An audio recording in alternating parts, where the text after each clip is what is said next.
Welcome back to the channel, YouTube. It's your boy TY, and I like to do videos of having the camera around, following me in my day-to-day life and activities, and also health, whether that be mental and or physical, right? I'd like to try to approach everything in a holistic manner. Point blank, I like to help people, and I hope that I can help you with whatever you're going through, right? So today I'm going to be speaking about two medications that I myself was on. That would be sertraline and risperidone. Both of those can be called risperidone or Zoloft respectively. Alright, the first medication is sertraline, right? It's an SSRI, and what it does typically is it allows your brain to absorb more serotonin to put you in a better mood. The thing is, it does a lot of changing to your chemical makeup in your mind, and it's real drastic, but it doesn't feel like a whole lot, right? And what happens most time with sertraline, people would drop it because first off, it makes you feel numb, and second of all, it doesn't feel like it's doing too much. Now, I read an article on it because I research all the medications that I take, and the article was saying that the reason why it takes so long for you to get that effect is because what's really going on is that you've been in a constant and perpetual state of depression, and you have a different lens that you view the world in. And what happens is that kind of lens is how you default operate. And so when you take the serotonin, you're trying to destroy that lens ever so slightly, but that takes time. You have to yourself see things in a better light. You yourself have to break through that wall and see the world as a better place, right? And that is a difficult step because it's a day-by-day process. But over time, what would have gotten to you isn't getting to you, and your mind maps itself accordingly. So it's like, oh, that wasn't such a big deal, or oh, I can bounce back from that. And you don't really have to be on this medication for life, you know. So it is what it is. Me myself personally, I only needed it for, you know, a couple of months to a year. Sometimes I would go on and off of it, but it would conflict with other medications that I was taking, so that's why I had to get off of it. Some of the risks are serotonin sickness or serotonin syndrome. You can hallucinate, and yeah, like I said, it messes with your mind and stuff. My take on risperidone is that risperidone was a very good drug, actually. And that can be used for schizophrenia, bipolar disorder, and autism.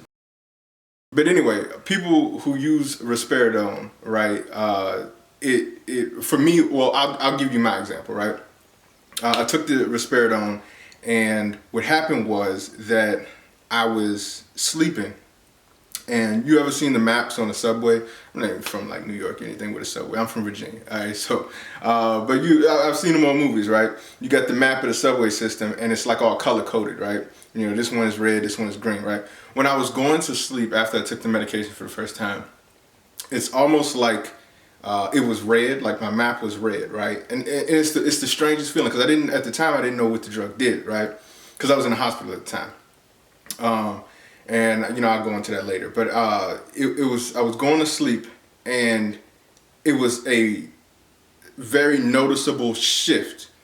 It was like everything turned green. Now, I'm not using the colors as bad or good. I'm saying that I noticed my thoughts or my thought process changing, and it was really an eye opener. Honestly, I didn't expect for that drug to do that to me. And you know, I was on that for a little bit. You know, me taking medications is a hard process because I mean, I have ADHD, so if I'm bored with it, I'm gonna let it go. You know what I'm saying? But you know, I tried my best to stay on medication. When I was at the hospital, they made me, so you know, it was easy there. You know, when you're forced to do something, it's like the army. When I was in that, they made me do what I had to do. They made me show up, right? It's kind of along those lines. So I really suggest, if you are handling anything that would push you to do something negative, that you really consider medications, because I believe medications saved my life, and I had to stop taking them, and I'm in a better mindset and state of mind.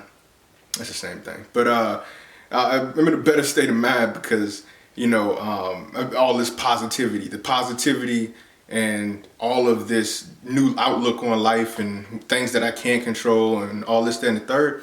You know what I'm saying? I'm just what I can control. That's what I'm gonna go headstrong into, because I mean, I got to. Like that's literally all. Like, it's not about being over controlling or anything. The last thing, what was it? It helps people with OCD too. Risperidone. Sorry about that. But anyway, what was it getting into? Oh yes, yeah. Medications, right? You should definitely take them, but also my advice is to know what you're getting yourself into, right? Because pros and cons on that thing. The cons were the doctors didn't tell me what I was taking, right? And I had to look the medications up when I did get out the hospital, and I noticed some things that it really didn't affect me because I wasn't worried about sex at the time, but sertraline will wipe all of your ability, for lack of better words, away, male or female, right? Dudes just can't get it up. Girls can't get that sensation or feel in the mood, right? And that being a temporary side effect is okay, because we would rather have you here than not, right? And whatever you got to do to have that is cool. And you can't have sex if you're dead, right? So it's along those lines. So take the medications. But one thing I would have liked to know ahead of time, to be informed by my doctor and my physician, was that sertraline, the performance aspect of it, right, that can be permanent for some people, and it's a small margin, but I've heard that it's ruined lives, marriages, it's done horrible things to people even after they get off of it, right? So I would have, tell me that, right? Because I wants to know, and thank God that that's not my issue, right? And for those people suffering from that, my heart goes out to you, because they just kind of they just throw medications at you. And one thing that I would really like to advocate, right, is self-advocation. You need to find a doctor that's going to listen to you and that you can listen to, right? Because that trust was immediately broken with my doctor, right? And I go to the VA sometimes. I got a primary care, but sometimes if I ain't trying to pay that bill, I go to the VA. But they just want to give you, dump medications on you, and that's one of the things that I didn't understand, because there's a such thing as a psychologist and a psychiatrist, and those are two different things. One mainly focuses on getting to the root of the problem, and the other one asks you a couple questions, see your symptoms and all of that, and tries to dump medications on you. I didn't like that, because I felt so unheard, right? I felt like you were just, I was a problem. You just trying to medicate me till I'm not a problem anymore, right? And that's one way to look at it, and that's how I looked at it, because I didn't know there were two different versions of that, in that field. So you mainly want to get a good, team to effectively try to help you in your problems, because a lot of the times people just forsake mental health. They don't. If you can't see the problem, then the problem's not there, and that's a lot of mentality that people hold when it comes to health in general. And so they just think going to the gym is fine. No, that's not it. You need to figure out who you are as a person and figure out how to be the most successful version of yourself you can.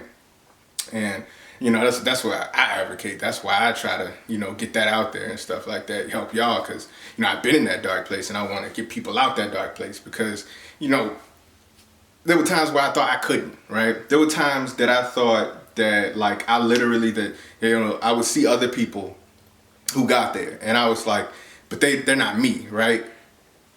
I might have mentioned that in the other video, but bro, sis, it's real, and the fact that I got up out of it, man, it really changed my life, because it is possible, right? You just got to be dedicated to it, right? And with medications, it's a hard journey, because I don't want to lean on medications all the time, but sometimes I know I have to, right? And especially because I have ADHD, and that's not going anywhere, right? I have to figure out, a schedule, be committed to stuff, dedicated in my actions and all that stuff. Sometimes that Adderall, helps me out. And that'll bring us to another point, right?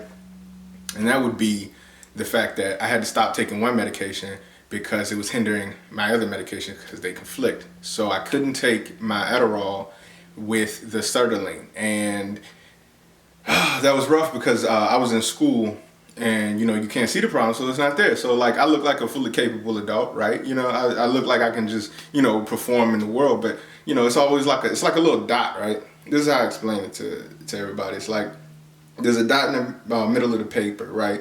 And you're supposed to focus on that dot, but then the dot kind of like splits into two, and you're supposed to, like, you're drowning this out, and it kind of just leans off, and then you snap back. It happened a lot of times when I was in the military, specifically because when I was in formation, at parade rest, and I was getting briefed on something, it was very difficult to snap back in. And people with ADHD, we slick, man. We can figure out ways to get by and do the least amount of work as possible just to do what we need to do, right? And so I was just, at the end of the formation, I was like, so if I miss anything, what we supposed to do? And I get it done, as best as I could. And so, that's that. But going into withdrawals, right? That's what the whole video is about. I'll leave a timestamp in the comments, or however this YouTube thing works. I'm new. So like I said, withdrawals. So when I got off of sertraline and risperidone, I wanted to really take hold of this myself, and I don't advise doing this because it can throw you for a loop depending on your mental illness, and that's why I advocate for medication, but I don't see it as the end all be all, right? So I needed to figure out how to be positive and how not to take things so crazy, right? In a dramatic fashion, and not to take anything away from what anybody else is going through. But I had to figure out a way that I could be calm in many situations. So I had to really build myself up for that. Both of these drugs have a very drastic effect on the chemicals in your brain. And when you take that away from it, all of a sudden, you rip that away, man, it's like you don't feel it at first, but it's like a fiend, right? You might not have seen drug addicts depending on where you at, but like they go into a frenzy, right? Do anything. Well, my mind, thinking it's normal, my mind was all jacked up. I was sleeping was non-existent for 2 weeks. I would lay down and I would be thinking the entire time, and it was horrible. I was exhausted at every moment, and I don't wish that on anybody. So you're supposed to actually take time off of these drugs. You're supposed to lessen the dose and eventually get off of it completely. And I did not know that. The whole time I was in and out of the hospital, didn't know what was going on, going to the ER, bill stacked up. But you know what I'm saying? With my practice on becoming more positive really reinforced my mind state when I was going through all of this. And I was able, because like I said, you don't have to take these medications forever, depending, right? So me, myself, I got about that slump that lasted about 2.5 years. It was the darkest time of my life, and I became stronger because of it and better for it, right? So yeah, the withdrawals were horrible because it wasn't instant no sleep. It was I would get 5 hours, then I would get 4 hours, then I'd get 3 hours, then I'd get an hour. And that would last for about 1.5 weeks. Then for 2 weeks, I had no sleep at all. So to rectify that, they had to put me back on the medication. And then I had to, slowly get off of it. And my sleep returned after a week of taking it. So I was not sleeping for 2 weeks.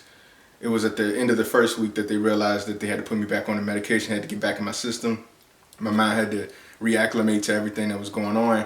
And eventually, I was able to sleep again. And then I knew the consequences of not taking the medications, and I acted accordingly. So those withdrawals can be real serious, and it's nothing that you'll see outright, right? So my advice for you is to, advocate for yourself, figure out what's best for you. don't let medication be the end all, but also seek help, right? Because that's what we need. Like we're social creatures, right? And we're human, and you're human, so you don't ever need to feel ashamed, because that's me taking medications. I had the bravado, right? I was like, I'm a whole man out here in these streets, right? So like, why would I need to take medications? You think I'm a perfectly fully functional adult? You know, why do I have to take these medications? Don't worry about no stigma. You know, don't think that you're lost cause or whatever. You know what I'm saying? Believe that you can improve on yourself, because that's always possible. Because you never want to be, just stagnant. Because if you're stagnant, you regress, because time goes forward. So it's a real journey that you really have to go through. And the end of the story is, be positive and take into consideration all factors of your life, honestly. So that's all I have to say. The only problems I had with my withdrawals, in my experience, was the sleep issues, and that really hit me down. But also, end note, right? Man, this positivity outlook. Look, I was like, that truck in the intro, it blew up. So I was driving, and I'll say that to another story. Anyway, when it broke down, I was like, I'm not gonna let this get me down, right? All of the things that I say on this channel, that I'm gonna say on this channel, I was putting into practice, and it's not the end of the world. I got me a new truck, and that happened almost flawlessly. I adapt and change and overcome. That's the motto, right? Yeah, I put that into practice, and I was able to come out successfully. So it wasn't a big deal. Transportation got covered. All of that, just because I didn't slump down. I didn't back down. My life is okay, right? And I can make my life better, whatever I choose to do with that. So yeah, I already said I would end this video, but yeah. So I'm gonna be doing some things with interviews. I want to, I gotta take on a lot of stuff. I'm a cube, right? I got a whole bunch of sides to me. We gonna roll that dice so you can see that, right?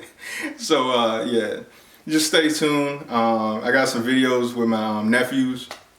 I let them eat some MREs. That's gonna be funny. They liked it. They ready for military service. But yeah. So like I said, stay positive. Worry about your medications, and not worry about them. Be considerate and concerned about them, because they matter, right? And always be informed of whatever you're taking. So, love y'all. I'm out. Gone.